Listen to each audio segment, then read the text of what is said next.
Greater लोफोरिना. Greater लोफोरिना हे अतिशय आकर्षक पक्षी आहेत. हे चमकदार काळ्या पंखांचे पक्षी आहेत. हे पक्षी अगदी कावड्या एवढे लहान आहेत. हे पक्षी अतिशय चपळ आहेत आणि घनदाट जंगलाच्या छतातून वेगाने फिरू शकतात. हे पॅसिफिक महासागरातील एक बेट न्यू गिनीच्या जंगलात राहतात. नरांना आश्चर्यकारक पंख असतात जे ते मादींना आकर्षित करण्यासाठी वापरतात. त्यांच्याकडे चमकदार निळे डोळे आहेत. ते फळे, कीटक आणि बेडूक सारखे लहान प्राणी खातात.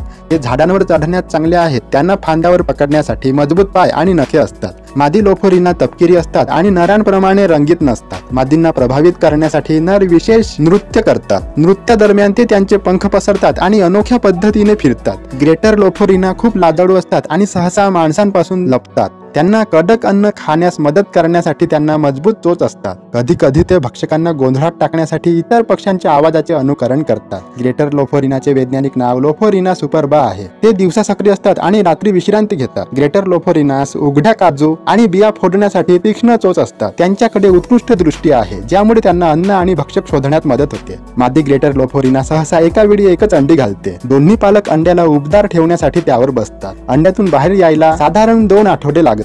आपली अंडी सुरक्षित ठेवण्यासाठी ते झाडांवर घरटी बांधतात. पिल्ले पिसाशिवाय जन्माला येतात आणि त्यांचे पालक त्यांची काळजी घेतात. ते काही आठवड्यांचे झाल्यावर उडायला शिकतात. ग्रेटर लोफोरिनाचे मोठे पिसे केवळ दाखवण्यासाठी नसतात. ते ओल्या हवामानात कोरडे ठेवण्यास देखील मदत करतात. जंगलात त्यांचे आयुष्य सुमारे 5 ते 10 वर्षे असते. हे पक्षी परिसंस्थेसाठी महत्त्वाचे आहेत कारण ते बिया पसरवण्यास मदत करतात. ते कीटक देखील खातात ज्यामुळे कीटकांची संख्या संतुलित राहते. ग्रेटर लोफोरिनाच्या पिसांना संग्राहकांनी खूप किंमत दिली आहे ज्यामुळे अधिवास नष्ट होत आहे आणि लोकसंख्या कमी होत आहे. असा हा ग्रेटर लोफोरिना पक्षी.